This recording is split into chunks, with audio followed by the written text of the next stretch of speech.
Well, hello and a very warm welcome to episode 5 of BA Fringe, the informal, or I suppose I should say less formal, sessions that are arranged around the edges of the main conference agenda, perhaps covering some topics that aren't seen as mainstream as they could be. Now, I'm really excited about the two topics that we're going to be talking about today. We're going to be talking about avoiding digital exclusion. We're also going to be talking about gamification. But just before we get there, do remember that because BA Fringe is live, you can have your shout-outs read out live on air. If you would like to have a shout-out read live on air, all you need to do is navigate to bafringe.live. That is bafringe.live. And we will cover as many of those as we can during the remaining sessions. And this is the penultimate edition. We've got episode 6, and then that's your lot, I'm afraid. We have loads of shout-outs. I'm going to go through a few now. The first one, and thank you very much for doing this, by the way, Victoria has actually sent us a picture. It took us a while to get it on the production equipment. But Victoria says conference multitasking, dinner and a panel discussion. I'm reliably informed, Victoria, that conference food is calorie free. So you can eat as much as you like, as we all can.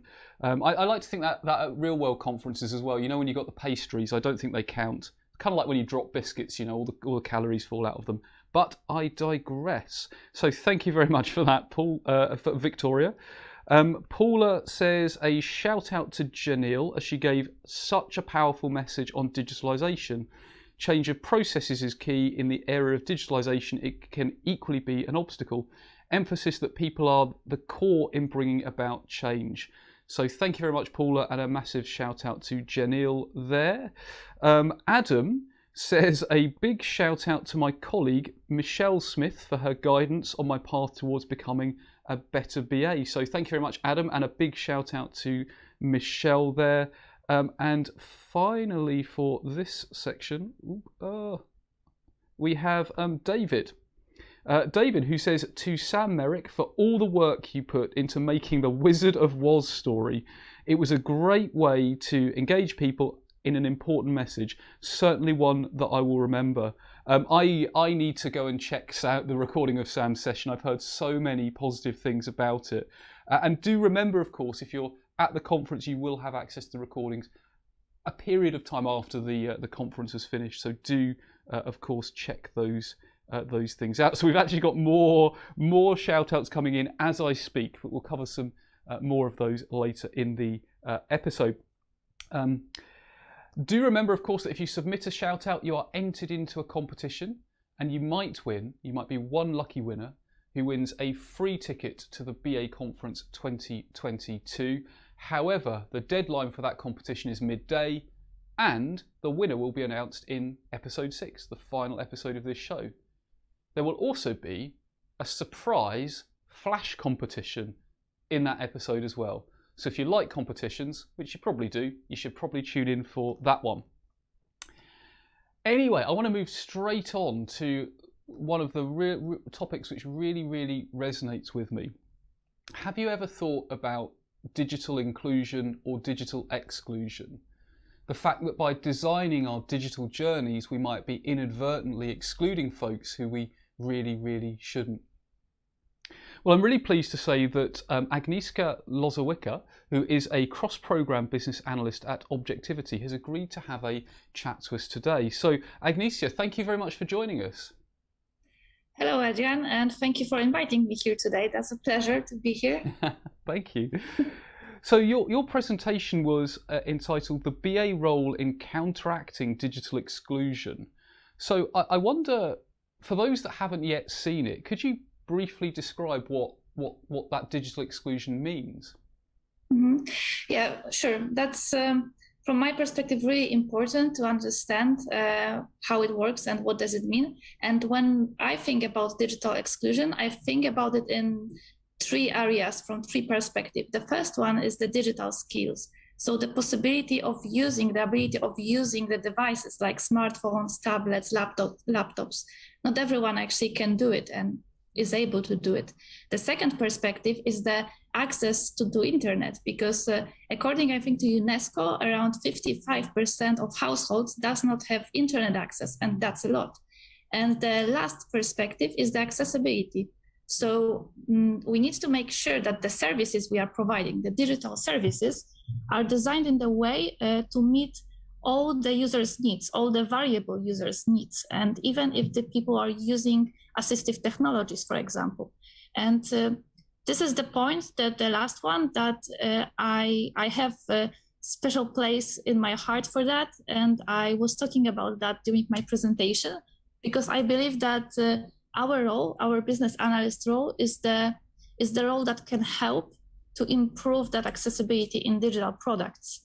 So even when we are speaking right now, we are using one tool to communicate, to have that video conferences, but we are two different users. We have different needs, we have different perspectives, different preferences. And by thinking about that from the very beginning, from the moment when you start thinking about the product, about the service, it gives you the possibility to create something that will meet all diverse users' needs. So right now, again, thinking about the Zoom meeting we are in right now. So if you will think about the other users that could potentially join, probably they will have different needs. So understanding that needs is a key to create good products and to avoid digital exclusion in this world. Yeah, I love what you're saying there about almost that like inclusion or exclusion is a design decision. And I suppose the worst, or one of the really bad things that can happen, is people don't consider it. So they exclude people without even really thinking about it. And one thing that was springing to my mind as you were talking there was around homeschooling. And, when the pandemic hit, various lessons went online. But if you're a family that's only got one laptop and the parents using it from working from home, and you've got perhaps you haven't got a big broadband allowance, that might mean that actually what's a very good idea, which is bring the students online, actually has a detrimental impact on a particular group. So I guess it encompasses those kind of factors as well. Yeah, exactly. And actually the whole pandemic put us in this situation where we had to move a lot of services, a lot of products into digital world, and probably not on purpose, but we already excluded some group of users. So, thinking, that brings me on actually really neatly to my next question, which is, I don't know about you, but I hear more and more about digital transformation. Organizations describe they're on a digital transformation journey. And I was wondering whether that, the fact that organizations are focusing on that digital transformation, does that mean that digital exclusion is more likely? And what sort of things do we need to do to avoid that? So, yeah, that's a fact. And as we already said, a lot of products, a lot of services are moved online, and a lot of companies are doing that. And I think the important thing is to just stop for a moment when you are moving a service online and think about the diverse users. Think about the people that are actually going to use the service, to use the solution you are providing, and think about their needs, because they may be diverse. And when thinking about it from the very beginning, when doing the digital transformation in the organization, probably it is easier than implementing that somewhere at the end. And absolutely. And as you were speaking there, I was thinking about that, in my mind at least, really like nails down the importance of understanding stakeholders, different types of diverse user, understanding their needs. And these are all ideas that won't be alien to BAs. These are the sorts of things that we do a lot, and we just need to do it differently and perhaps do it better. So if you were thinking about tools and techniques, that whether they're in the BA toolbox or not, that you think could really help us rise to that challenge of creating more inclusive digital experiences? Are there any tools or techniques you'd recommend? Mm-hmm. So I always recommend the techniques that are human-centered. So they tell you something about the people that are going to use it. And I really like personas because it shows you the perspectives of the people that are there. So it helps you to understand their needs. That's like the one thing. And the second thing, what I'm practicing in the projects is the user acceptance testing, where when you invite the people from different backgrounds, diverse people to the tests, so they can play with your application, they can play with your solution, and they can give you really valuable feedback. And what we are doing is that we are not providing UATs only at the very end of the project, but we are doing it somewhere in the middle. So it gives us like a constant improvement process. So it gives us constant feedback on what we can do better. And I believe that is something that helps, and that is something that is really valuable. Yeah, that constant stream of feedback, and I love that idea of regular user testing from a diverse pool of folks, a pool of people that can give real feedback at a point where things can still be changed. Because of course, what sometimes happens is that happens at the end, and then it's like, well, we've got to go live with version 1 because we have a deadline. So I guess by building that feedback in much earlier, you can pivot, and it comes back to that idea, I suppose, of experimenting and having the ability to respond to real feedback. Yeah, exactly. And of course, this much cheaper when you do it like straight away, not wait till the end. So yeah, it has also only advantages. Definitely. So Agnieszka, I'm sure people want to go back and look at your session and watch the recording. Without giving too much away, if there was one key learning point, one key takeaway that you'd want people to take from your presentation, what would that one key theme or takeaway be? Mm-hmm. So I think the important thing is to remember that there is no such thing as normal standard user. We are all different, we are all diverse, and our role is to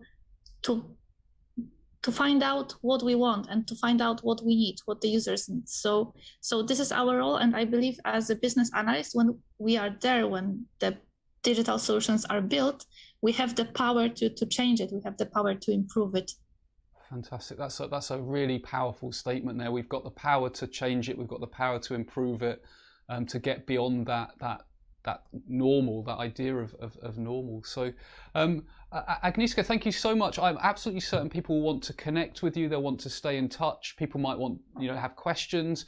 How's the best way for people to connect with you, find out more?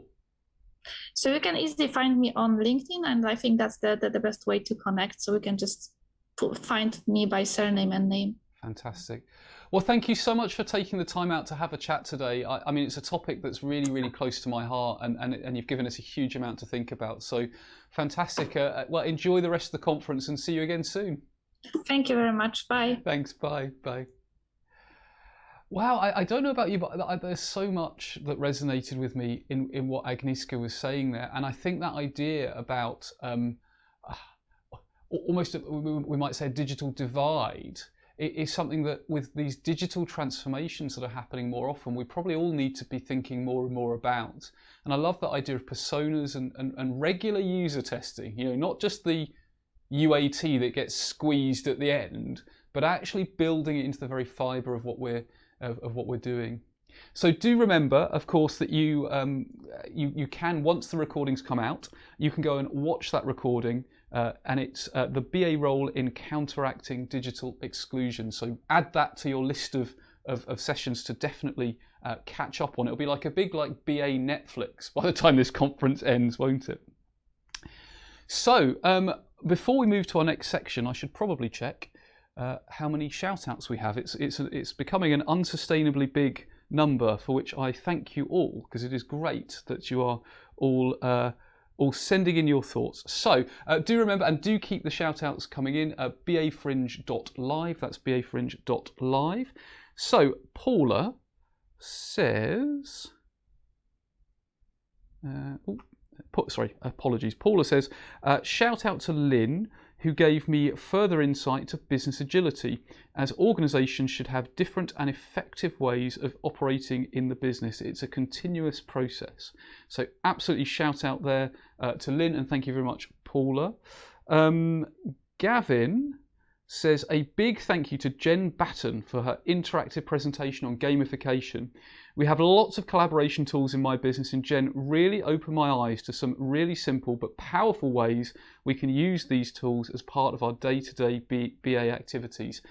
Absolutely agree. I was only able to sit in part of that because I was prepping for BA Fringe, but that was a fantastic session, one to definitely mark in your calendar as well.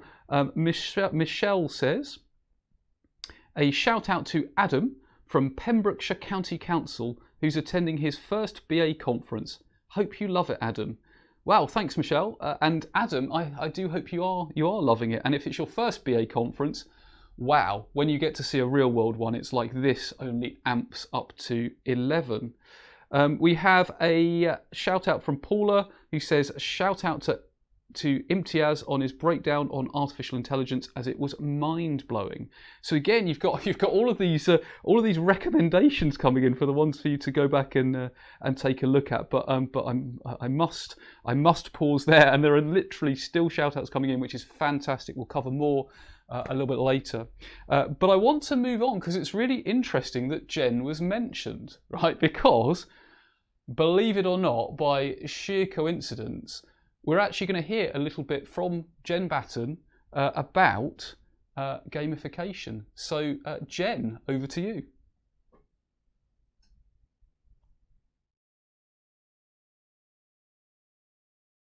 Hey everybody, it's Jen Battan here, and I would love to talk with you about gamification. What exactly is gamification, and what does it mean for us as business analysts? So first of all, let's talk about a classic definition of gamification. Classically, we're speaking about using game-related controls, game mechanics, game methods in an area that is not about a game. It's not actually a game. And when we're talking about games, I am talking about literally board games, playground games, actual sports events, things like that. We understand that there are rules. There are ways that we can level up or get better at playing those games, or we get rewards for achieving certain levels or something like that, right? So we're going to spin this into a non-game situation and apply those same mechanics, such as, have you ever had to do training where when you completed a certain set of training or a specific topic, you got, say, a badge, right? You were just gamified and you didn't even know it. I love using my little Apple Watch here and my rings. When I close my rings, I get fireworks. I get little badges that tell me I got 200% of my activity goal yesterday. I can see my progress. I can see a streak for how many times I've closed my rings. That's all gamification.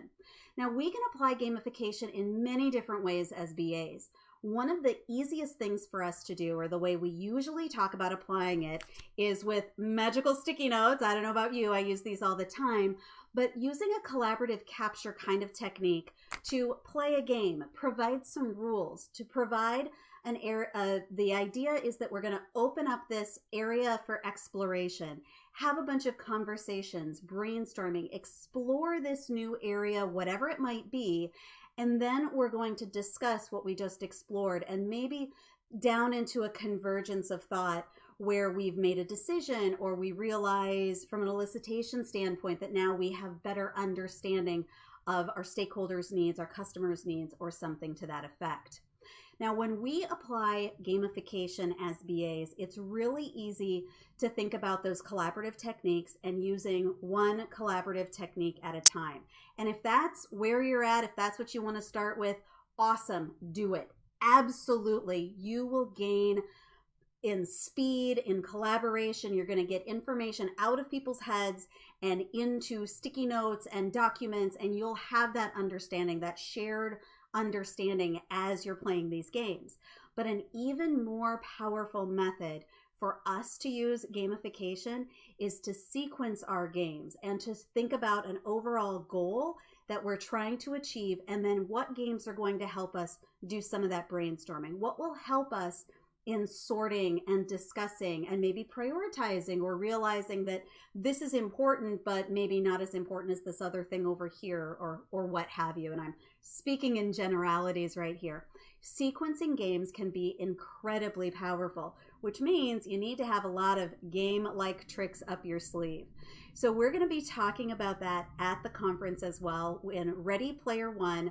It's kind of leveling up in our gamification. So we're going to talk about a little intro to gamification, some examples, some how we open, explore, and close our game areas, and what does that truly mean to us when we start to sequence games. I really hope I'll see you there.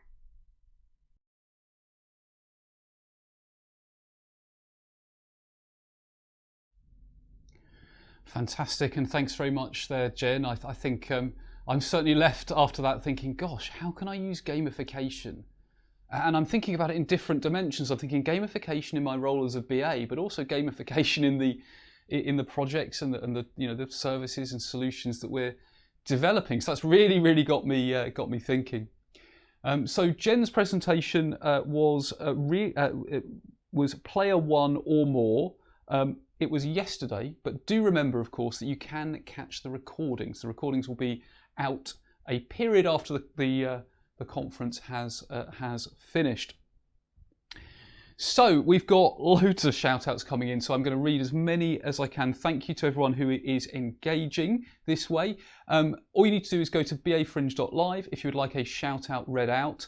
The competition, the winner of the competition will be announced during the next episode, and there will also be a flash competition which hasn't yet been announced, so do tune into the next episode. I'll tell you more about that in about 3 minutes time, but before then we have Adam, who says shout out to all the council local authority BAs out there, would love to hear from you, so please drop me a message to make contact.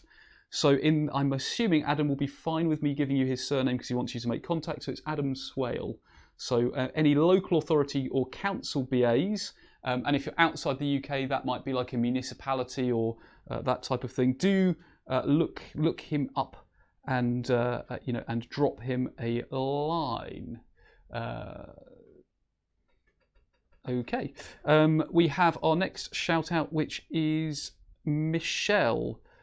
Michelle says, shout out to other BAs in local councils and not-for-profit organisations. If you'd like to link up, please contact me. That's Michelle Smith at Pembrokeshire Government. So there's clearly a lot of people in local government here, which is fantastic. It's great to see we've got BA representation there. We have Kate, who says, really enjoying the conference. I love being a BA, and this reminds me why. Isn't that so true? And we've kind of been, like, our physical communities have been a little bit disrupted, or very disrupted. Isn't it great that we can have this fantastic virtual community? We have Mahanran, who says, huge shout out to Alex on her session, Be More Pirate. This should be encouraged in organisations where changes are required for long dormant processes. Well, absolutely +1 to that. I think we could all agree on that. So we have even more shout outs, but I must leave them to the next episode. By the way, if in any of the shout outs I pronounce your name incorrectly, I apologise. It's so many things mentally buzzing around in my head, and I also have varifocals, and when you reach the age where you need varifocals, you suddenly realise you can't actually focus on anything properly anymore. But if you don't have them, then count yourself lucky. So our final episode will be at 12:30 today. We're going to be looking at BA techniques and digital neuroscience, plus the competition winner will be announced for the free ticket to the BA conference 2022, and there's going to be another flash competition. So mark your calendars now at 12:30. Also, please do remember, if you're at the conference live, go and look out the exhibitors' booths. There are more competitions, more free stuff than you can shake a stick at. Also, remember to submit the evaluations for the sessions you've seen. That's really helpful. And finally, remember, because speakers don't get a real round of applause, and it is really weird when, you know, the speakers that have taken their time, they're presenting virtually. If you like what a speaker's had to say, I'd encourage you, you know, find them on LinkedIn, send them a message about what you're going to do differently or what you've taken away from their session. I guarantee speakers will appreciate that. Consider it a virtual round of applause for them. But with that, I must say bye for now and see you during the next episode. Enjoy.